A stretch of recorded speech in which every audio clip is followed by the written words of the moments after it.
Ibihe byiza kuri mwe mwese mudukurikira hano kuri AFRIMEDIA TV, aho tubagezaho amakuru agiye atandukanye n'amakuru mashyashya abagenda agaragara mu bitangazamakuru bigiye bitandukanye.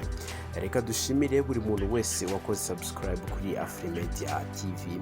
Nawe utarakora subscribe kuri AFRIMEDIA TV, reka tugusabe gukora subscribe maze tujye tubana gatanu kuri gatanu mu makuru agiye atandukanye abagenda agaragara mu bitangazamakuru bigiye bitandukanye.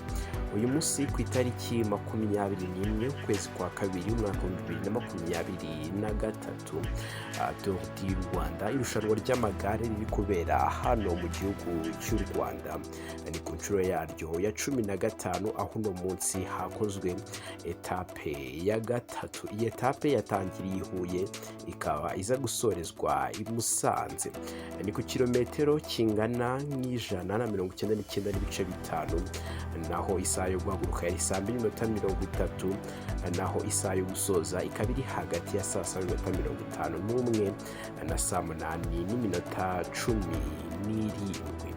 Iri siganwa rikaba NSENGIMANA Jean Bosco akaba ari wegukanye umusozi wa kabiri. Uyu musozi ukaba watangiwe ku Kamonyi.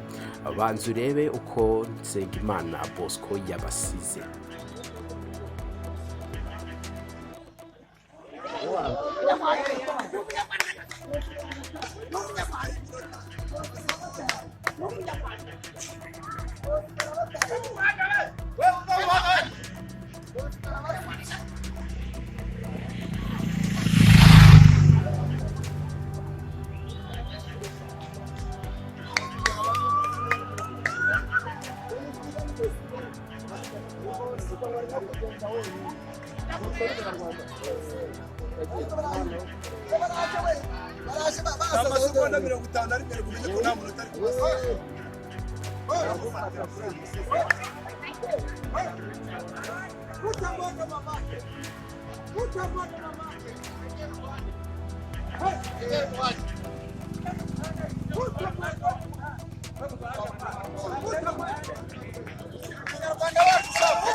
Ababera batujya inyuma utabondo.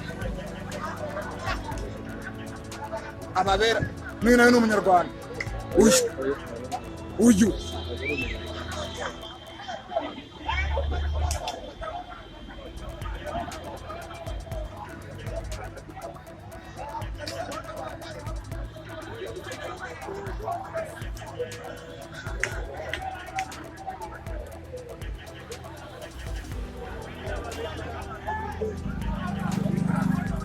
baramuzana baramufata. Yes, nk'uko mubibona uyu ni NSENGIMANA Jean Bosco wari wasize igikundi kiri inyuma ye aho yari yacyandikiriye. Reka turebe uko isiganwa rihagaze kuri ubu.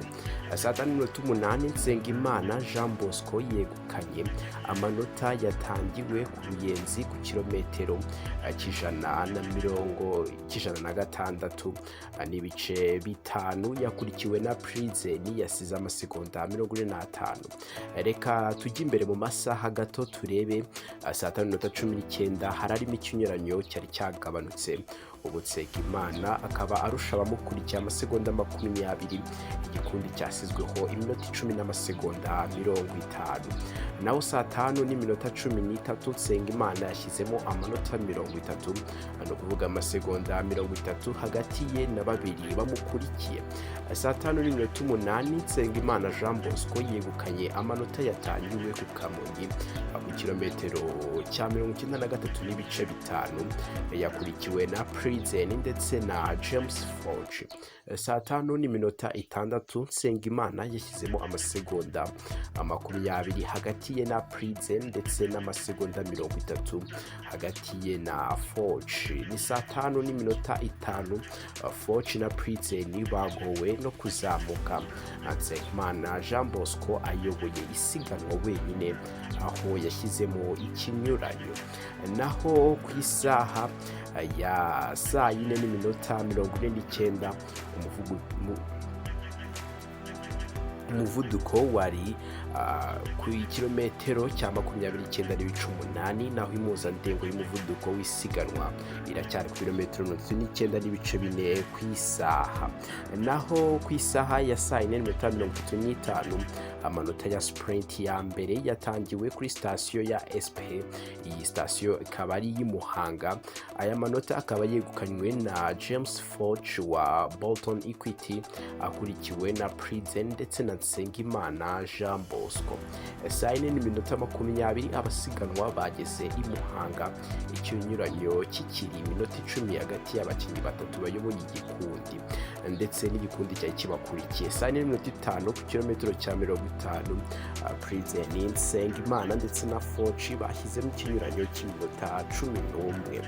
Naho saa 3:53 Israel Premier Tech na Euskatel nizo zari ziyoboye igikundi cyasizweho iminota 10 n'amasegonda 15 aho bageze mu mujyi wa Ruhango ku kilometero cya 45. Naho saa 3:50 umuvuduko w'isiganwa ukaba wari saa 3:50 umuvuduko w'isiganwa mu isaha yaryo ya mbere wari 39 ku kilometero ku isaha. Naho saa 3:48 isiganwa rigeze mu Ruhango, Prison, Nsengimana na Forge bashyizemo ikinyuranyo cy'iminota 10 n'amasegonda 45.